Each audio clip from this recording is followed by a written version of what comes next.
pleasure to introduce to you the speaker for the didactic, Dr. Sarah Krantz, who is the consultant obstetrician, gynecologist, and clinical director at Jacaranda Maternity. By way of further information, she completed her education at the George Washington University with a degree in political science with a focus on health policy. She worked in Rwanda in health systems consulting prior to returning to the US to pursue her doctorate of medicine. She completed her specialty training in obstetrics and gynecology in Vanderbilt Medical Center, after which she practiced in the US in a variety of clinical settings. She's currently the clinical director at Jacaranda Maternity in Nairobi, Kenya. So Dr. Sarah, over to you. It's really nice to have you here. Hello all, thank you so much for having me tonight. Can you all see my video? It seems like it's gone off all of a sudden. Let me try it. There we are. Okay, I'm not sure what that was, but good. Must have just timed out. So thank you so much, Savan, for the introduction. So I've been asked to speak tonight to you about the management of preeclampsia. And so I've prepared a presentation that's going to focus a lot on preeclampsia, the diagnosis of preeclampsia, and the management, as well as the further discussion about the hypertensive disorders of pregnancy that puts preeclampsia into a context. And so we can start with the first slide. So hypertensive disorders of pregnancy, they affect 2 to 8% of pregnancies globally. And in Africa, these diseases contribute to about 9% of maternal mortalities. That maternal mortality percentage varies across the world, depending on which country, which region you're looking at. And that probably has to do with maternal age distribution and the proportion of nulliparous patients in a population at any given time. The hypertensive spectrum diseases are a significant driver for neonatal morbidity and mortality, and this is mostly due to the effects of prematurity, which is a direct result of these diseases. And care for these diseases is a significant driver for costs in the medical system. And again, a lot of those costs are from premature births. Next, please. So I wanted to start with the clinical definition of preeclampsia, and this is a mouthful, but stick with me. Preeclampsia is a multi-system progressive disorder characterized by the new onset of hypertension and proteinuria, or the new onset of hypertension and significant end organ dysfunction with or without proteinuria in the last half of pregnancy or postpartum. So what on earth does that mean? Let's start by putting it in context. So preeclampsia is one of the diseases in the spectrum known as the hypertensive disorders of pregnancy. This ranges from gestational hypertension to preeclampsia, preeclampsia with severe features, which is a worsening of that disease. You can have chronic hypertension or hypertension outside of pregnancy. You can have chronic hypertension with then superimposed preeclampsia, which could be non-severe and severe.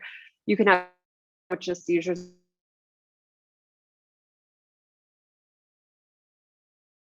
of the hypertensive disorders. So let's get started with talking about each of these because it's going to help us understand how to diagnose and how to manage. Next slide. So first, there are many short and long-term sequelae of preeclampsia to both mother and fetus.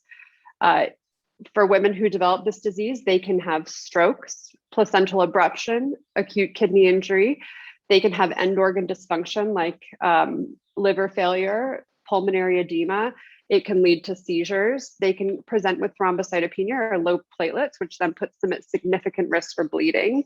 The fetus can also be affected. So you can have growth restrictions, so small fetuses, oligohydramnios, which means low amniotic fluid. And then there are the risks of prematurity, which come from delivering early. And those are, we're probably all very familiar with those by now, but they're significant to baby and they're very costly to care for. And then there's also, back one slide, please, the future risks to mom. So there's the risk of recurrence in a future pregnancy, and there's also a long-term increased risk of heart disease and kidney disease in these patients. Next, please. Next slide, please. So what can we do about this? So first and foremost, we can recognize the signs and symptoms. If we don't know what's happening, we can't diagnose it, we can't treat it, we can't take care of our moms. So create an efficient diagnosis, that's also really important. And then we need to do the right management for the right patient. Next.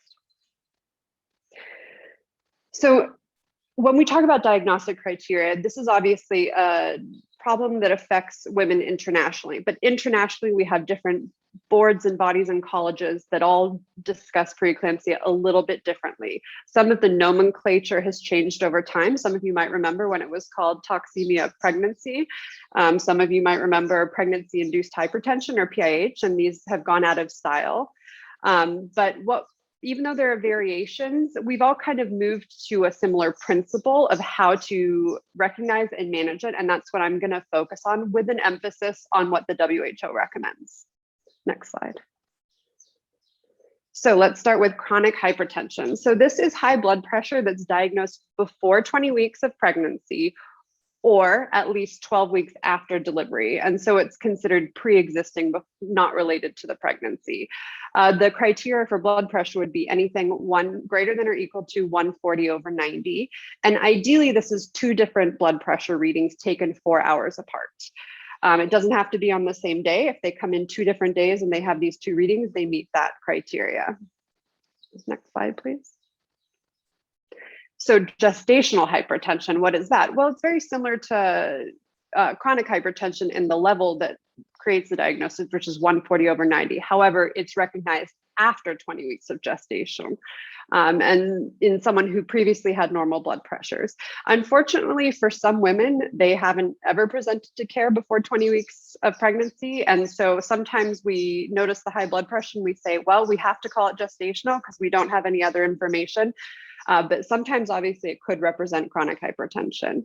And so, of course, to be just gestational hypertension, they have to have no other signs of preeclampsia, which is what that no proteinuria and severe features refers to. Next slide. So how do we diagnose preeclampsia?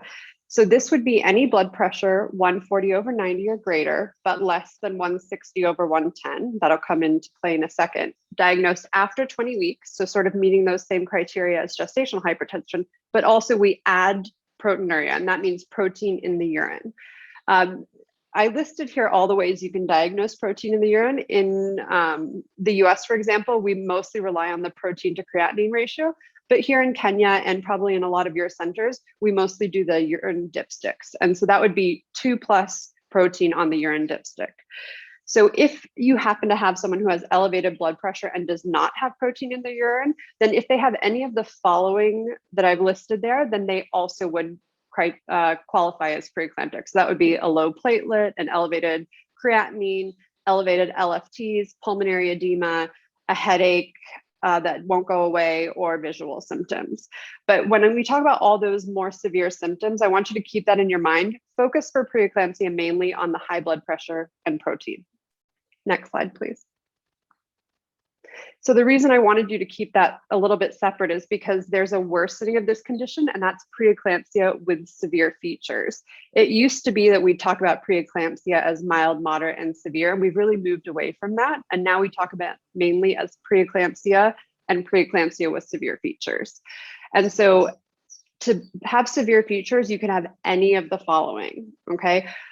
Like we talked about before, low platelets, that would be under 100,000, impaired liver function, or right upper quadrant pain that usually is due to swelling of the liver capsule.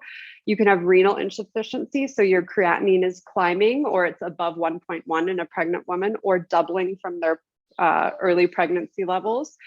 Evidence of pulmonary edema or persistent neurologic signs. So that would be a headache that doesn't go away with rest, hydration, paracetamol, or blurry vision, seeing spots, seeing flashes. And so the other criteria that's really important is the severe range pressures. And so any blood pressure that's greater than or equal to 160/110 is considered a severe range blood pressure. If a woman presents with any of these findings and a high blood pressure like that, that's a big deal. That's severe preeclampsia. If a woman presents and she has none of these signs below, like the low platelets, the abnormal labs, but she has persistent blood pressures in the 160/110s and nothing else, no protein in her urine, you can actually meet the diagnosis of preeclampsia with severe features based on blood pressure criteria. That is assumed to be severe preeclampsia unless proven otherwise. Next slide, please. So What is chronic hypertension with superimposed preeclampsia? Well, we talked about chronic hypertension, which is pre-existing high blood pressures. It can be very difficult to diagnose preeclampsia in these patients because some of these patients, from having long-term high blood pressure, may already have renal insufficiency, or creatinine may start out high, and they also may have protein in their urine at the beginning of pregnancy. And so it's a little bit difficult to piece this out, but if we see as we move further into pregnancy that their blood pressure suddenly becomes uncontrolled despite previous control, or their protein in the urine significantly increases, then we make the diagnosis of superimposed preeclampsia. If you add any of the severe range signs or blood pressures to that diagnosis, it becomes chronic hypertension with superimposed severe preeclampsia. And just as a comment on that, what we do know about this particular scenario is that women who have superimposed preeclampsia actually do worse than any of the other groups. So it's something to really be careful about and knowledgeable about. Next, please. So eclampsia, I just wanted to touch on this very briefly. This is sort of towards the end of the spectrum of the hypertensive disorders. It's the place we never want to get, and it's where severe preeclampsia or potentially unrecognized severe preeclampsia progresses into a maternal seizure. So this would be a grand mal seizure in the absence of any other explanation of a seizure, such as a pre-existing seizure disorder like epilepsy. Next slide, please. So I did want to talk very briefly also about HELLP, because this is another offshoot of the spectrum and it's very dangerous. And so it's worth mentioning. So if we ever encounter it, we can recognize it and act. So HELLP actually describes exactly what it is, which is hemolysis or breakdown of red blood cells, elevated liver enzymes, and low platelets. So like I said, this is likely a progression, although not all patients who have HELLP will have proteinuria. So it can be a bit tricky to make the diagnosis. The main symptoms that people come in with when they have HELLP are headache, nausea, vomiting, and abdominal pain. Abdominal pain being one of the most common. And again, this is likely from swelling in the liver capsule that causes that right upper quadrant pain. And so the reason I wanted to really stress that is because any of these symptoms could seem like a normal thing that a normal person could experience, right? You ate something bad, you have nausea, vomiting. You overdid it one day and you didn't drink enough water, you have a headache. Your belly hurts. Again, any number of things could cause that. But when someone approaches term pregnancy, all of these symptoms should be considered warning signs and they should be investigated. So like I said, new onset of nausea, vomiting, or abdominal pain at term, look into it. And keep in mind for these patients, even though this is an offshoot of the spectrum of hypertensive disorders, about 12 to 18% of these patients will have normal blood pressures. So they're not going to trigger a closer look from their blood pressure screen in clinic when they come in. Next, please. So what are the risk factors for preeclampsia? There's some on here that seem pretty reasonable and something we'd expect, and there are some that are surprising. So I want to highlight a few. One, twins is a risk factor. Twins are have risks for a lot of things, or a high risk pregnancy, but this is also one of them. So it's something we need to be conscious of when we have multiples present for care. Nulliparity is another one that I want to really focus on because there's so many women, right? Every woman has to have their first baby. And so being pregnant for the first time is actually a risk factor. So we need to look at those patients a little closer. The other risk of nulliparity is this is their first time. If we don't tell them to be careful or to look out for something, they're not going to know because they haven't ever taken this ride before. So nulliparity is just one of those things I want us to kind of click in and remember. Having preeclampsia previously is absolutely a risk factor. Chronic hypertension, as we've discussed. Pre-gestational diabetes and gestational diabetes are both risk factors. Thrombophilias, autoimmune disorders, also those ones make a little bit more sense. But one that I also want us to flag is obesity. So a BMI over 30. Older moms, so maternal age over 35 years, and anyone who has participated in assisted reproductive technology. So if you happen to be in a community where they have IVF, those women are at risk for developing preeclampsia. But one thing that's really important to remember is, statistically speaking, most cases of preeclampsia do occur in healthy nulliparous patients. Next, please. So can we do anything to improve pregnancy outcomes in this setting? Absolutely, we can. And that's because poorly controlled blood pressure in pregnancy puts both mom and the fetus at risk. We'll talk about that a little bit more. Next, please. So what are some of those risks? Well, if you have high blood pressure in pregnancy, basically you don't create a very nice placenta. And so you can have placental dysfunction, especially as you reach term and when you might get into labor and that whole question. What we sometimes see is that the placenta doesn't function as well as we hope it will. It doesn't perfuse the baby as well as we hope it will. Another thing is IUGR, which means a small baby. So again, the blood flow to baby isn't as good. They don't grow as well. Very high blood pressures can put moms at risk at stroke. And that's the main reason that we treat blood pressures. And this is one of the things to note. I remember in training, a lot of us, we would get asked this question. So does controlling someone's blood pressure decrease the risk of developing preeclampsia? It seems like it should. That kind of would make sense. And the answer is no, it doesn't. The only role of antihypertensives in controlling blood pressure in pregnancy is to keep mom's blood pressure out of the stroke range, so she doesn't have the effects of having too high blood pressure. And then, of course, as we've talked about, if you have very poorly controlled blood pressures, the likelihood that you'll be delivered early is much greater. Next, please. Oops, I cut out for just a second. Sorry about that. Okay, so for screening, so what can we do for our patients when they're coming in for antenatal care to kind of look out for this disease and to do what we can for patients to prevent it? Well, the first is get a good history. As we saw in some of those risk factor lists, having a prior history of preeclampsia puts you at risk. You know, a lot of things that medical conditions, diabetes, autoimmune conditions, these all put you at risk. And so we really need to obtain that from our patients. And probably a lot of you have experience with this where they come in with minimal medical records. And so a lot of what you have is just from talking to them. And so you really need to draw some of that history out if you can. So blood pressure screening at every appointment, this is so important. And it's important to get accurate readings. So that means both feet on the floor, the patient resting for 5 minutes before you take it. And so good, accurate blood pressure readings at every appointment. So if you have someone that you're looking at and you're saying, you know, they're high risk or their blood pressure was a little borderline last time, have a really low threshold to bring them back sooner, to come back for a blood pressure check. Don't let them go out and not come back for a month when you were thinking, you know, this person could be developing something here. And then same thing goes for when you're in labor and postpartum. We should be watching people's blood pressure. You can absolutely develop preeclampsia or severe preeclampsia during labor and the postpartum period, even up to 6 weeks. So not letting our patients, oh, well, they're in the hospital, so they're fine. They look fine, they're fine. We need to still monitor these things.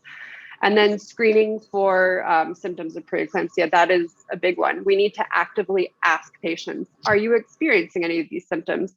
And then the number one thing, the reason I have this bolded is patient education. And that's because we are not with patients all the time. We're not monitoring them all the time. The person that is monitoring for symptoms closest is the patient themselves. And so when they're at home, they need to be looking out for certain things. And then about that.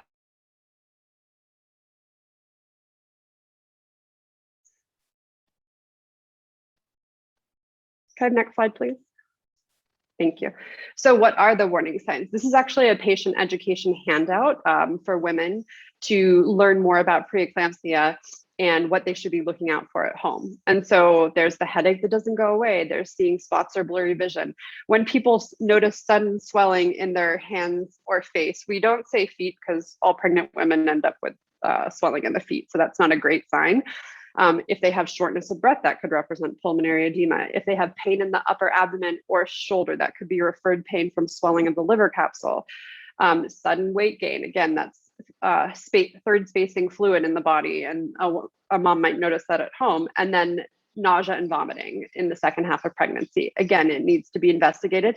And these are things that women might brush under the rug otherwise, because they're things that happen outside of pregnancy, but inside of pregnancy, they have a totally different significance. Next slide, please. So I did want to focus on the WHO recommendations, and that's because there is such variation in practice and in the specific guidelines. And so I wanted to tell you what kind of a global entity's consensus is. And this is basically the recommendations based on literature review, where they said, okay, based on the strength of this evidence, this is the strength of our recommendations. And these are the most strongly recommended things. So the first one is a low dose aspirin. So that might be known as baby aspirin to you colloquially. The WHO says 75 milligrams. In the US, we say 81 milligrams, same thing. It's the baby aspirin. And that is recommended for prevention of preeclampsia in women who are at high risk of developing it. The WHO feels strongly that women with severe hypertension should have their blood pressures controlled with antihypertensive medications. Similarly, they believe that for women with severe preeclampsia and eclampsia, that magnesium sulfate is the preferred medication to prevent and treat seizures versus other anticonvulsants or anti-seizure medications. They also support IV or intramuscular magnesium sulfate, depending on which resources you have available, what your clinic has, and whether the patient has an IV at the time of an eclamptic seizure, for example. They also have a strong recommendation that if someone develops severe preeclampsia, that if they are not yet viable or they won't be viable, which means about 24 weeks within one, or by the way, 24 weeks is the standard when you have the best technology possible. Viability is really dependent on which technology you have to support a preterm infant. And so your line of viability may be very, very different in your community or at your biggest hospital. And so if you're 1 to 2 weeks before that line of viability, then it's actually recommended that the baby be delivered, even if it's not compatible with life. And that's to protect the maternal life. Next slide, please. Another recommendation is if women have severe preeclampsia at term, early delivery is recommended. And that is to avoid worsening of the condition that puts mom and baby's life at risk. Women who have been treated with antihypertensive medications to control their blood pressure during their prenatal care should continue those postpartum. And if someone develops severe hypertension postpartum, they should also have those blood pressures treated with medication. And then this is the last thing that could be significant in your community. If there is low dietary calcium intake, calcium supplementation is recommended to help prevent preeclampsia. Next, please. So I also wanted to add the don'ts from the WHO. And what this is some treatments that have been investigated in the past or even used in the past, but have been not shown to be effective in research. So they have very weak or no support in the scientific literature. And so they're now not recommended at all. And the one I want to really draw your attention to is bed rest. Bed rest used to be very popular for a whole, spectrum of illnesses and complications of pregnancy, and it's really gone out of style. And the reason is because one, it wasn't shown to be effective. And two, it puts our patients who are pregnant at risk of blood clots, since pregnancy is a hypercoagulable event. And so that's what they found. And so bed rest is not recommended except for very rare circumstances in conditions that we're not at all talking about tonight. So definitely not for preeclampsia. Salt restriction also hasn't been shown to be effective. Neither has vitamin D, C, or E supplementation, diuretics, or steroids to manage HELLP. Next slide. So what do we do for our antenatal care? Again, harping on this, but blood pressure monitoring. Every visit, whenever a patient has complaints, it's one of the first things we should really look to in pregnancy. If someone does have a history of hypertension, it's really great to get a baseline kidney function, so a serum creatinine. And that's going to help us first identify whether maybe they do have a chronic problem or something that needs treatment or more surveillance. It's also going to help us see a change as we get later in pregnancy if they do start to develop higher blood pressures. And this also goes for protein in the urine. Historically, we've said we should do a 24-hour urine protein collection if someone has chronic hypertension or we have concern, or for example, prior preeclampsia, something that we think they're very high risk and we want to know what their baseline is. It's very difficult and costly to collect that. So most people end up doing a urine dip, particularly sort of in a lower resource setting. So that's going to be more likely. Aspirin, the WHO recommends it. It's something that we can do to prevent preeclampsia. It's one of the only things, in fact. And so for women who are at high risk, the recommendation is to start it at 12 weeks, or if they present after 12 weeks, start it as soon as possible and continue it all the way through delivery. And that is a baby aspirin. And it's very much considered well tolerated. Some women can get an upset stomach. We recommend they take it with a meal. And generally it's quite well tolerated in the baby form.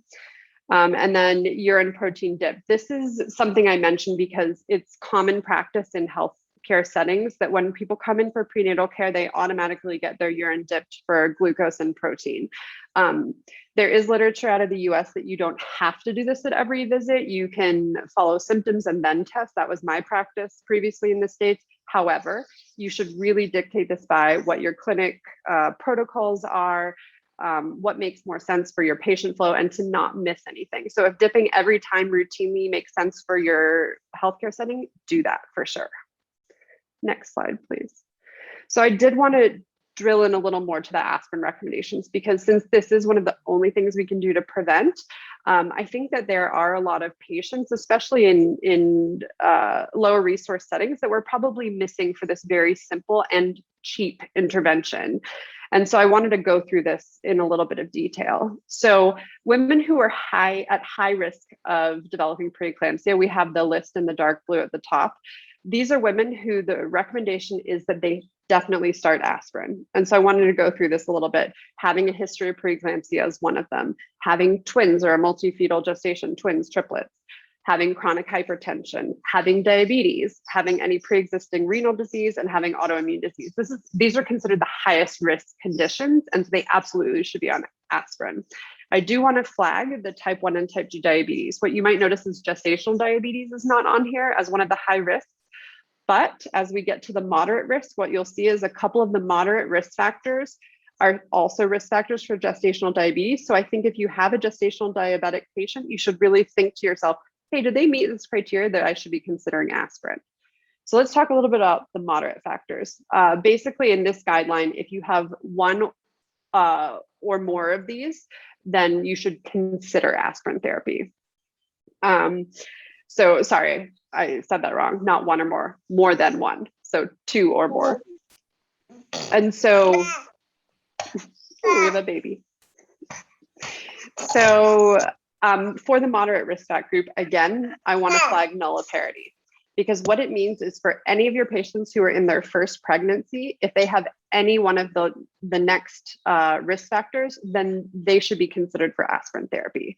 And so that includes obesity with a BMI over 30, a family history of preeclampsia, usually in a first degree relative like a mother or sister. Socio-demographic characteristics is a little bit to translate. This is from research and guidelines out of the US. And so it's a bit difficult to translate into your setting. But what I would say is if you see a high prevalence of preeclampsia in your community, maybe consider your demographic as a risk factor. Age 35 and older, so our older moms, and then also personal history factors, like if they've had a really small baby before, if they've had a prior adverse pregnancy outcome, or if there's a long interpregnancy interval, like 10 years, that's something to consider as a contributing risk factor.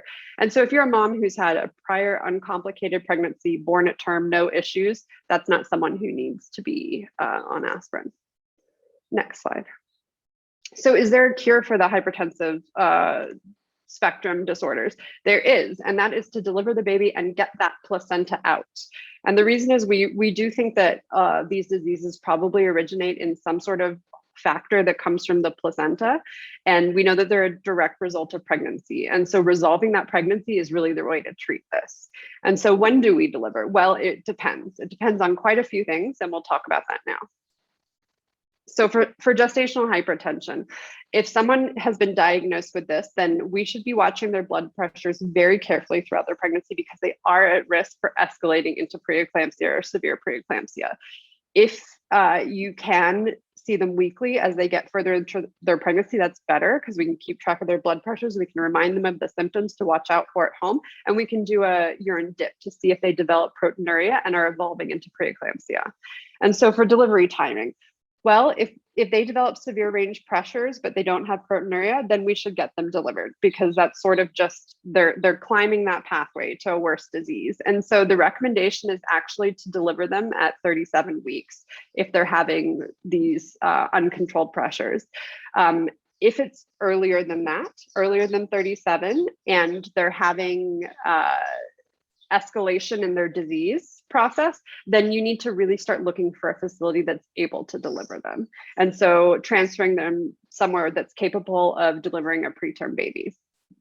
And so however, for gestational hypertension, you can have people who they meet the diagnosis, but in general, their blood pressures are okay. They're not even on medication. They're just sort of stable, maybe a little borderline, but nothing, no symptoms. You can consider, based on your clinical judgment, on whether you should deliver them between 37 and 39 weeks, but you really shouldn't go past 39. And that's because that's when they're at the highest risk of escalating into preeclampsia. Next, please. All right, so how do we manage preeclampsia? Universally, the recommendation is deliver them at term. That's 37 weeks. A lot of people think, oh my goodness, we have preeclampsia, we got to get them delivered immediately, let's go to the theater. But that's actually not the case. Research has shown that if you get them delivered in a timely way, you don't let them get induced for 3-4 days in the hospital. If you can kind of move them along in induction, a vaginal delivery is perfectly safe and not contraindicated. We've also seen some people think, okay, if we induce a patient this early, then we increase the risk of C-section, but actually delivering them early decreases the risk of C-section, because it's progression into preeclampsia, severe preeclampsia, or even eclampsia, which is what pushes us emergently to do an operative delivery, when if we'd induced them, they might have successfully had a vaginal delivery. And because of this, it also decreases the cost to the healthcare system. So management, preeclampsia with severe features. If I can focus on one thing on this slide, it's going to be starting magnesium. And the reason we start magnesium sulfate, which we give as first a bolus and then a continuous infusion, is because it prevents seizures. So it prevents that escalation into eclampsia. And if they come in their term and they have preeclampsia with severe features, you don't need to think twice about it, deliver them. Okay. Maybe with antihypertensives, but you don't need to keep dosing. They're relatively stable, even though they meet that diagnosis. You can also consider a vaginal delivery. However, in our healthcare settings, if you don't have an imminent delivery, you don't see yourself getting there quickly, then that's someone you can consider proceeding with a C-section. And so here we are, persistent severe range blood pressures. This means someone who comes in and you're continuously dosing them with antihypertensives, or if you don't have those IV antihypertensives, maybe the immediate release nifedipine, and you need to consistently try to control their blood pressures to keep them out of the severe range. That's someone you need to get delivered. They're very sick and they could easily progress. And then similarly, if you're monitoring someone with severe preeclampsia, trying to have a vaginal delivery, but you notice that you repeat labs, their platelets are dropping, you're concerned that HELLP could be evolving, you need to proceed with a C-section. Next slide. So let's talk about what we do after birth. So we need to keep watching blood pressures. Someone who has gestational hypertension, chronic hypertension, or even just regular preeclampsia with non-severe preeclampsia, this is someone who's still at risk of progressing into severe preeclampsia or eclampsia in the days after delivery. And so for any of these women, if magnesium was already started, it should be continued for 24 hours postpartum. And that's because that 24-hour period is the highest risk period for having a seizure. And if they meet the criteria for a new diagnosis of preeclampsia with severe features, then MAG needs to be started then and continued for 24 hours. And as the WHO emphasized, we need to keep treating their blood pressures, keep them in a safe range. And if they're on blood pressure medication, they do need to return to clinic within a couple of days of discharge so we can do a blood pressure check and titrate the medication as needed. Because what we see is once that placenta is out, sometimes their blood pressures resolve very quickly. And if we have them on potentially even multiple antihypertensives, they can drop their pressures at home.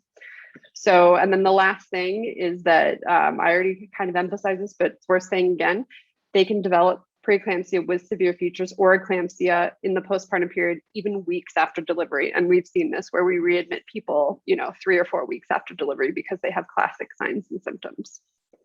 Next slide, please. So I did want to touch on cost a little bit. In general, when we have a low resource setting or a cost limited setting, the best way to combat that is with high education. And that's because we can prevent a lot of the escalation of this disease by recognizing it quickly, managing it efficiently and appropriately. However, our toolbox for managing the disease happens to also be very affordable. And so we do have the costs in USD, and that's because we have multiple countries participating in this call. So I'm sorry if these costs don't resonate with you. But what I wanted to really emphasize is that the most important interventions here are very affordable. So baby aspirin, very affordable, 27 US cents for a month supply. Magnesium, which is what we would treat anyone with severe preeclampsia, is less than $1 for the dose that we'd put in the normal saline bag. And then the antihypertensive medications, the oral medications are very affordable. Obviously, the IV medication is quite expensive, but in a lot of settings, especially if you don't even have the capacity to do a quick IV, there are oral options that are very affordable. So I just wanted to touch on this to kind of let you know what the toolbox is and what the WHO toolbox for this condition is. And then also really emphasize the fact that the backbone of your management and your diagnosis is going to be blood pressure readings, and those are free. If you have a cuff, it's just the effort of your clinic staff to take those blood pressures, to take them frequently, to take them accurately. Next slide, please. So I did want to do a summary because I know I gave a lot of information and there were a lot of words, and it's worth a recap. So first of all, let's talk about preeclampsia. The quick and dirty is blood pressure is 140/90 and protein in the urine, which is a 2+ on the urine dipstick, or blood pressures that are elevated and one of the other signs, low platelets, high creatinine, high liver function test, pulmonary edema, a persistent headache, or visual symptoms. That meets the diagnosis for preeclampsia right off the bat. If you diagnose preeclampsia during their antenatal care before their 34 weeks, that's a patient who's high risk. That's a patient who needs to be transferred. They need to be somewhere where a hospital can watch them closely and where they can deliver them if needed. Because if you have preeclampsia before 34 weeks, there's a very high likelihood that you're going to be delivered before 37 weeks. And so they need to be in the right care setting for the baby. If you're between 34 and 37 weeks, there is room to monitor blood pressures closely. That means once or twice a week, having them come in, taking a blood pressure, and ideally also doing a set of labs to see if they're developing worsening preeclampsia, if their creatinine's going up, if their platelets are going down. Because if you have any worsening and they flip into the severe preeclampsia, we move towards delivery. And so if they're preterm and there's a risk they could progress, you also need to already think, where am I going to send them? How far away is that? What are the logistics of getting this patient to the right place to deliver their preterm baby? And simplest thing, if they have preeclampsia and they've reached term at 37 weeks, deliver them, get them delivered. Next. So let's talk about preeclampsia with severe features. So that's the prior slide's definition and adding any of these severe range features, either severe range blood pressures, low platelets, less than 100,000, elevated liver function tests or pain in the right upper quadrant, increasing creatinine, so renal dysfunction, pulmonary edema, the headaches, or the vision changes. And so the number one thing you do when someone comes to you with severe preeclampsia is you start that magnesium sulfate and you stabilize their blood pressures. Okay, if they're in the severe range, then the order would be stabilize the blood pressures, get them out of the stroke range, and then start magnesium. And once you've done those things, you say, okay, are they preterm? If they're preterm, you leave that magnesium hanging and you get them to a facility where they can be delivered safely for preterm care.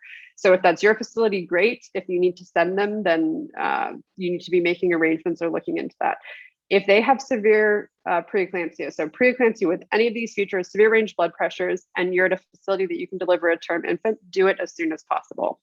It is possible if they have all the stable blood pressures, they had transient severe range, but now it's okay. Their platelets aren't low. You know, there are things that we don't have signs of worsening, then you can consider a vaginal delivery.